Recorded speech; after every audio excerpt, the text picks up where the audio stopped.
Good morning from Panhandle Outdoors with Winston Chester. Panhandle Outdoors, your source for fishing, hunting, and information for folks who enjoy the great outdoors. Now sit back, relax. It's Panhandle Outdoors. Good morning, folks. Welcome to Panhandle Outdoors. I'm Winston Chester. I'm glad to hear this morning. Got a great show lineup. We got a special guest here in the studio. But first, our weather brought to us by Haney Technical Center at the corner of Baldwin and 77. It's going to be another beautiful day, looking at a high of 85 and a low of actually 68. And we talked about the water temperature still hanging around 79, 80 degrees. So a beautiful, beautiful weekend looks like coming up. And also, let's go ahead and look at our tide chart. We talked about how important the tide is going to be. We're looking today. It will be Thursday, the 9th of October. Got a low tide this morning. It's going to be, let's see, it's going to be coming in fact, from this morning, 6:02, all the way till tonight, the incoming tide.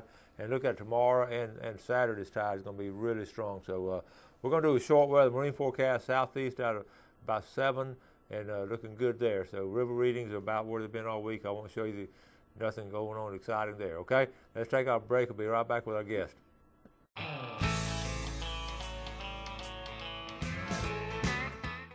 Welcome back, and welcome Lieutenant Stan Kirkland. Good morning. Good morning. Good to see you, Winston. Always great to have Stan on here. I was telling them, people tell me all the time they really enjoy having Stan Kirkland on our TV show. So, I appreciate it. Thank you, Winston. So what have you been up to? Well, just trying to do a little fishing before it gets cold and everything moves offshore. Of course, redfish won't. You brought us something funny a while ago before we came on the air. You had the other day you went fishing, caught some flounder, but a buddy gave you some mullet. You took it home and your kids ate the flounder and you ate the mullet. Correct. and was glad it worked out like that. But no, my wife and daughter, I fixed them flounder, and we watched the Auburn LSU game, and I cooked mullet. I fried mullet, and I know my cardiologist won't be proud to hear that, but I had mullet, and anyway, it was delicious. So, but a buddy, he caught them over in Crooked Island, and he had 5 or 6. He gave me a couple, so that made a great dinner. That's good. That's good. So what's going on here with what we're going to talk about? Well, Winston, I know you had Bay County Commissioner Bill Dozier on earlier this week talking about a number of things, but one of them the opening of the new Bay County gun range. But I just wanted to mention, if you like to shoot, the range they're going to have basically a soft opening in the morning at 9 a.m. and there'll be just a very brief ceremony. It's not the official grand opening because there's a lot of the range yet to be completed, but the county has been they've been great to work with. Bay County has they've had time and energy and people working out there. The covered walkways where you shoot from for the rifle range, for the pistol range, those are completed.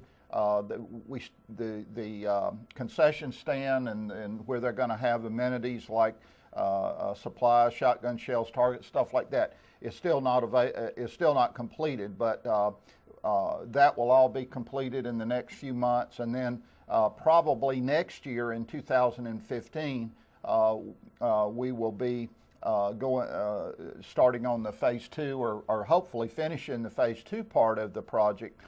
Which will be a 15 stand clay trap shooting, sporting clay shooting, and it'll just be something that people in this area can be proud of. It's $10 if you want to go up and shoot. Nothing's free in life. We're going to have staff there. We're going to have at least 2 or 3 staff there, and so we've got to pay those staff, and so it's reasonable. So anyway, take advantage of it. Well, that sounds like a lot of fun and great opportunity. And Winston, I would be remiss if I didn't say this. NRA, National Rifle Association, when they heard the county and our agency were talking about building this range, they stepped forward and gave us $25,000, which is no small amount of money for the engineering and architectural part of it to get this thing off the ground and get it going. And so hats off to NRA for that. Well, that's great. We're going to get out there soon, like I said the other day, and shoot some video and show folks what we're talking about. That's really good stuff. Yep, it is. It's something that people in this area be proud of. You won't have to drive 50 or 100 miles or go shoot in somebody's backyard and possibly endanger somebody's life. It'll be safe. So, it'll be safe. Yep, good stuff. Okay. Winston, as much as we've talked about the new deer management regs, I'm still amazed by people that don't understand that in this year, 2014-15, we have new regs, new regulations for taking deer, and they simply are 3 points on the side if you live north of the interstate, 2 antler points on the side if you live south of I-10 here in the Panhandle. Now we're talking about Zone D here in the Panhandle, deer management 1 and 2, but 3 points on the side north, 2 points on the side south, and then 8 antlerless deer days north of the interstate. South of the interstate, it's 4 antlerless deer days, and you can look those up. One of our, this was really brought home to me last weekend when one of the officers talked to me, and he said, I'm amazed. He said, I know we've done a lot. He said, but I'm amazed how many people don't know about this. And he said, I taught at a class, a hunter safety class recently, and he said, how many of you are aware we've got new deer regs? And he said 2 people in the class raised their hand, and there was 60. Wow. That's not very good percentages. No. So apparently we haven't done a good enough job advertising this, but you know, I hope that class is not symbolic of the rest of the Panhandle, but we will be going through an educational phase, trying to get the word out through every means possible. But for those that like to hunt, if you can pass the word, you can look it up on our website, myfwc.com, or you can go by your tax collector's office, or you can come by our office and get a copy of the latest hunting regs. These are the regs for private land, not for public land. But one thing people have asked is if these new regs generally apply to management areas, and they do. So if the wildlife management areas are say north of the interstate or south of the interstate, the regs generally apply. So check with your, on those areas, just check with your staff there where you check in. But anyway, it'll be good for our deer herd coming up. Protect those young bucks. Yeah. And most of the hunting clubs, your leases, landowners, they're already doing that anyway. Well, the thing about these regulations, this particular one, I know the biologists and all, there's been a lot of research put in it and a lot of feedback from the hunters and all. We spent 2 years. 2 years on doing this. It's not an overnight thing. So, and it's a good thing too. We actually started this process in 2003-04, where we developed a 10-year deer management plan, and we started talking about this so we don't surprise anybody, and people have been pretty receptive. For the most part in meetings, I'm a little surprised that I think everybody I've talked to is in favor of it. It makes a lot of sense. If you hunt, you know exactly what we're talking about. Right. Let's take a quick break. We'll be right back.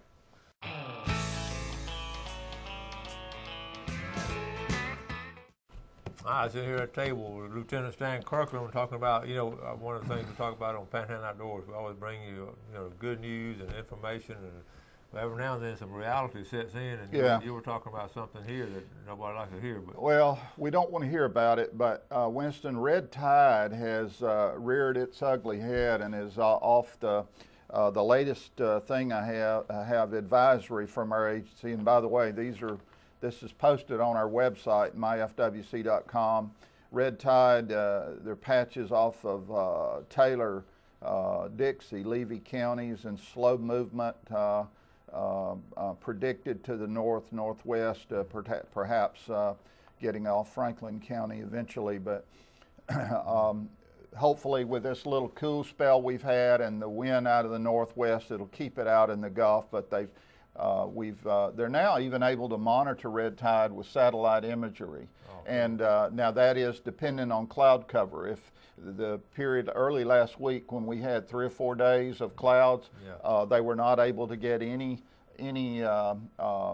satellite information, but they can actually see the discoloration in the water from the red tide. And of course they're looking for for everything from background or no concentrations background, low, medium, and high. And there have been some fish in those counties to the south and southeast. There have been some fish that have died. But hopefully we won't get it up here. But it is something that we're watching and monitoring. It's pretty prevalent out of Fort Myers and that area down there. But Sanibel area, they have it down there. Seems like just about every year. Every year. Yeah. And interestingly, I was reading that red tide has been documented back to the days when the first Spanish explorers came. And a lot of people say, well, it's a new phenomenon, it's tied to fertilizer, it's tied to this, it's tied to that. There are people that know a whole lot about red tide that probably could speak more, but it's interesting to me that it's been around for 500 years or close to it. It's been around for a long time, or at least that we've been able to document it. But it was documented by the early Spanish explorers in Florida. All right. Winston, one thing that was in the news last week is the Florida legislature passed a law this year that has a number of facets that pertain to the parasailing industry. And of course that stems from the two young ladies that were hurt out on Panama City Beach and the outcry. Plus there's been some other serious accidents here in the state, and even a death of a young lady or perhaps two young people in South Florida. But the one thing that it does is it gives the public confidence that those parasail operations are run with the and there's nothing being done that is taking a shortcut, and people expect that. Most parasail operations, I will say this, were doing a superb job. And but the parts of the law, it requires that the parasail operator, those commercial operators, that they have a license issued by the Coast Guard. And then some of the things that we're going to be looking at is, one, do they have a functional VHF radio? Do they have a weather radio where they can get weather updates? They're required to maintain a weather log. They're required to be insured. Any customer that walks up, and they've got to have $1 million liability policy. And it's in the law that any customer that walks up that wants to ride that parasail, they can ask to see, do you have insurance? Can you prove to me you have insurance? And they're required under the law to prove that, to show them that they have proof of insurance. So anyway, these are things that, and then the other thing, and I almost forgot to mention it, there are some wind parameters, bad weather parameters that are in there, and I won't go into all of that, but the parameters are such that if the weather's bad and the wind conditions are bad, it's incumbent upon the parasailer, the operator to shut that down and not put the public at risk. So anyway, these are good steps, I think, and this is something that will be good for the industry. Well, and it's because of the things that happened. You wish we'd have those things in effect. A lot of times it's sort of a knee-jerk reaction to that, but at least we do have some things in there And now. one thing that somebody asked me the other day, and I'll say this, we don't go in as an agency. We never, with a new law, go in with a heavy hand, and we will take a long time to make sure that these operators, the businesses, understand what the new law is, what's required, and then we'll work with them. And so that's with any new law, though. We always go with an educational approach and make sure, and I think people appreciate that. Yeah, I think so too. Yeah. Good job. Okay. Okay. Let's take our final break, and we'll be right back.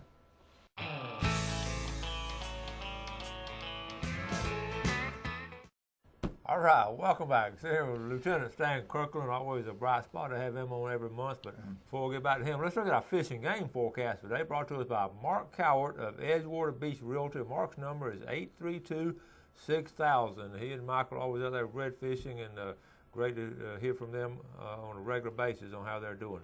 Our times today were this morning at 2:15 to 4:15. And this evening after lunch, if you can just take a half day off, you're looking at 1:47 to 3:47. this afternoon after lunch, and good times and all. And the one thing you do that's a benefit to fishermen is you talk about tides, and I'll tell you, you really have to, if you want to be successful redfish and speckled trout or spotted sea trout and flounder, you need to pay attention to those tides. It's important. It is. It's important. Yeah. You talk to any of the fishing right. guides, and they'll tell you. Yeah, and they make a living off of it. The fishing guides make a living, and the way they do it, yeah, it's smart. You know, they understand the relationship between those tides and bait fish moving and fish feeding, and you know. Yeah, I was talking the other day too, Stan, about our month of October. What a great month it is in outdoors. So you were talking about it the other day. Yeah, the other day when we were fishing, you know, just to give you an example, and I saw an article in the paper this past weekend, and it had a flounder on the front page of the paper, Frank Sargent column. we caught 6 keeper flounder the other day. They weren't very big, 13, 14 inches, I think was as big as we caught. But we probably caught 10 flounder that were 10 or 11 inches that were little juvenile flounder. And of course, we released all of them, but there is just an abundance of flounder in our bays locally. Yeah. But let me say this, before very long, those flounder will not be in the bays. They'll be offshore in water that's 75, 100 feet deep, 50, 75, 100 feet deep. And then, of course, there is a wintertime commercial fishery. I don't know if you know that, but I was talking to one of the commercial people last year, and he had about 300 in one picture that he had caught the previous night. Wow! They use live bait, and they use bull minnows or killifish or shrimp. And while I was next to him in line, and he was ordering his bait for the next day. And of course, this is a commercial fisherman. He's properly licensed and all, and you know, that everything's good there. But it was amazing to me because those fish are so stacked up that he could catch that many fish at one time. And he told me what he was getting a pound for them. And of course, you know, that's it's all legal. And you know, so those are people that are properly licensed. So anyway. All right. Well, speaking of the bay system, talking about Apalachicola Bay. Yeah, Apalachicola Bay has the Governor Scott recently announced $4.5 million for Apalachicola Bay to help fishermen and their families down there for a shelling project down there. So that's good. We need more water, you know, down the ACF system. I think it's kind of one of the most widely documented issues is that we need more water. And so, you know, we're operating under an executive order right now. Our executive director signed an order recently cutting back due to the fact that there's not as many oysters in the bay as there once was. To commercial fishermen are limited to 5 bags a day. The recreational bag limit has been cut back from 2 bags a day to a half a bag a day. So, and I've heard from a couple of people that don't like that. They want to go down, but the closure was done to conserve and protect what resources there and make sure commercial fishermen have an opportunity. So anyway, that's not a really good situation right now. It's not. Yeah. It's not, Winston. We all want to go back to the days where commercial fishermen could take, 10 to 20 bags a day and make a decent living, and right now it's just not there. Yeah. They're struggling, and we know that. All right. Winston, on the subject of fishing, let me mention that there is a proposal. We've talked about it for the last year, possibly about changing the largemouth bass fishing regulations to go from our current regulation of 1 bass over 22 inches, everything over 12 is legal, but you can have one of those over 22. We're talking about changing that. We're talking about changing it statewide, and it's still in the discussion stage. But the discussion is to go to keep with a 5-fish bag, but only allow a person to take 1 bass over 16 inches to protect those bigger fish. So if you have an opinion on this, if you like to eat bass, if you have an opinion, you need to voice your opinion. You can contact our agency. There's a way, I think you can still go online to survey, but you still can obviously submit written comments to our fisheries staff. So get involved, speak up, because this proposal is winding its way, and it's traveling kind of at a snail's pace right now, but eventually it will be presented to the commissioners, our commissioners for action. So that sounds good to me. Yeah. Well, you know, I was talking to Chris Paxton. You know, Yeah. Chris, our fisheries boss, and Chris was telling me they did a survey some years ago on Deer Point Lake, and about I think he said roughly 75%.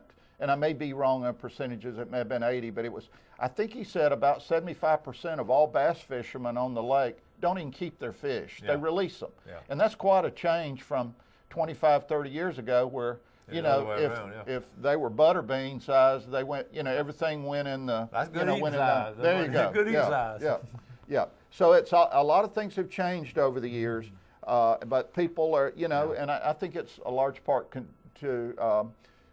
can contribute to bass, you know, to promote conservation of bass. So most people are releasing them. And bass fishermen, I said before, they've been on the forefront of that conservation. That's exactly right. That's exactly right.